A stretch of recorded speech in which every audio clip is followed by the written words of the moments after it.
E olha só, eu queria retomar aqui toda a nossa atenção na tensão crescente e realmente que vai escalando após 2 caças venezuelanos sobrevoarem o destroyer norte-americano USS Jason Dunham. Isso tudo no Mar do Caribe, conforme a gente vem atualizando todas as tensões escalando por lá.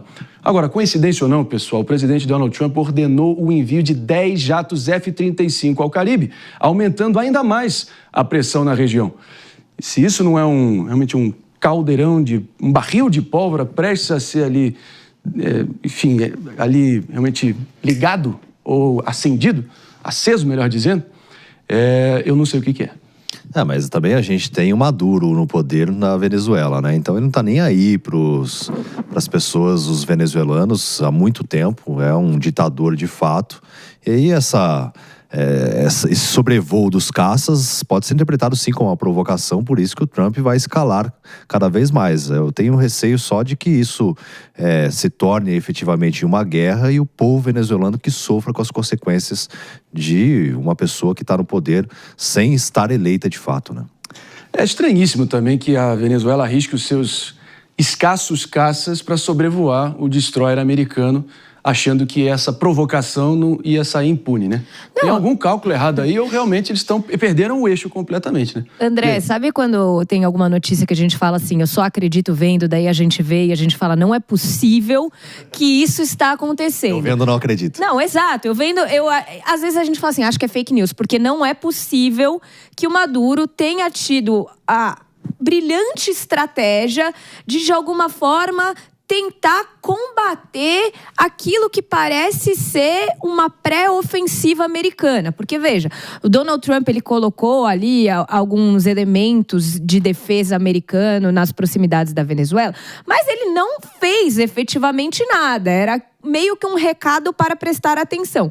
A partir do momento em que Maduro vai e escala essa tensão, sobrevoando esse armamento de defesa americano, a gente vê aí uma provocação, claramente uma provocação, que é completamente descabida, porque no primeiro míssil que os Estados Unidos soltarem na Venezuela, a Venezuela já não tem mais como contra-atacar. A Venezuela não tem nem comida, não tem democracia, não tem nada, e ainda acha que vai conseguir guerrear com os Estados Unidos? Claro que não dá para cravar, mano, mas, de novo, esse movimento que a gente está reportando aqui, noticiando, objetivamente, é muito claro que parece ser sintomático com um impulso irracional de um ditador ali nos seus momentos derradeiros, um impulso alucinado. A gente viu o próprio Saddam Hussein no Iraque, Muammar Gaddafi na Líbia, tomando decisões irracionais que fulminaram eles logo depois.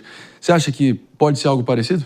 Infelizmente, a irracionalidade tem tido um futuro muito promissor na política internacional nos nossos tempos, né? A gente tem visto muitos atores internacionais tomando decisões irracionais. É o caso também de Maduro. Quando a gente olha essa situação de tensão, o pior de tudo é que não era tão imprevisível assim, né? A retórica do regime ditatorial venezuelano sempre utilizou os Estados Unidos como o império do mal, que seria o contraponto e a necessidade de afirmação do império venezuelano em contraposição a essa figura do americano malvadão.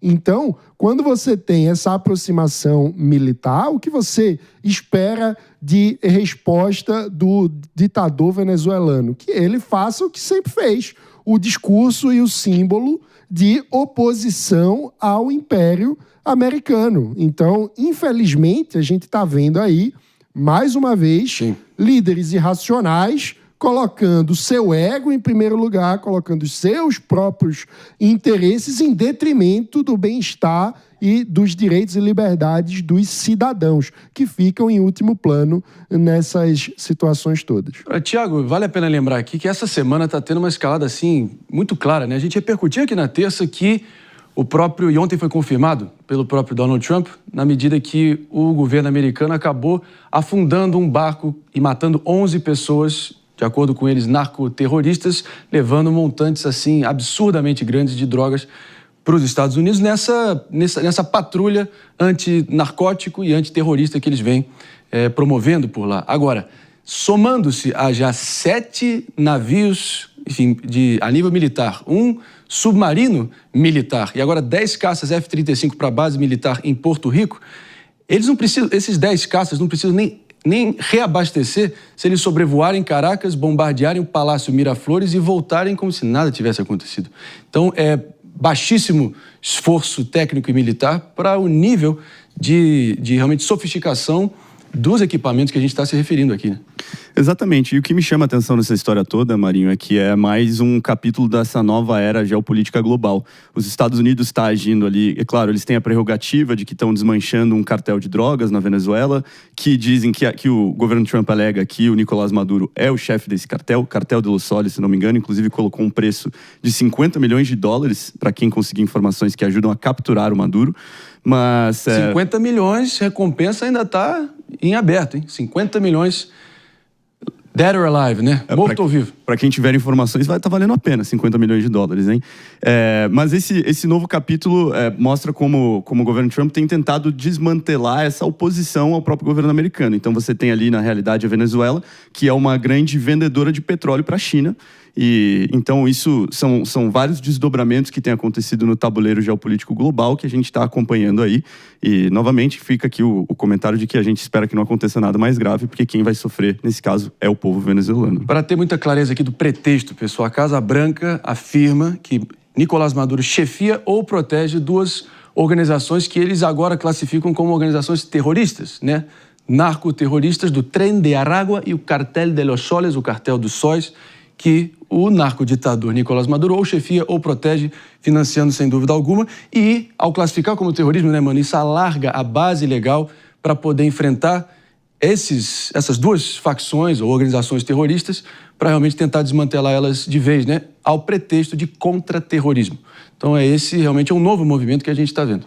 Exato. A questão é qual vai ser a efetividade. O governo Trump está disposto a ir até que ponto para desmantelar o regime na Venezuela. E como será o dia seguinte? Como é que a sociedade venezuelana lidará com o pós-Maduro, se a gente estiver falando de um pós-Maduro? Vale lembrar, Maduro é o pós-Chaves. Ou seja, você simplesmente matar um ditador não significa que automaticamente você terá o florescimento de uma sociedade democrática e de instituições democráticas. Então, é muito complicado quando a gente entra na lógica como se democracia pudesse ser instalada na base de bomba. Agora, não pode. A gente já teve diversas demonstrações na história de que operações militares não geram instituições democráticas. Não dá para cravar qual vai ser o desfecho após uma eventual intervenção. Se for cirúrgica, pode realmente gerar o resultado pretendido ou não, porque realmente a gente citou aqui Iraque e Líbia, são perfeitos exemplos de intervenções militares americanas que acabaram deixando os 2 países piores do que antes, piores depois da intervenção ali do aventurismo militar americano. Então tem precedente.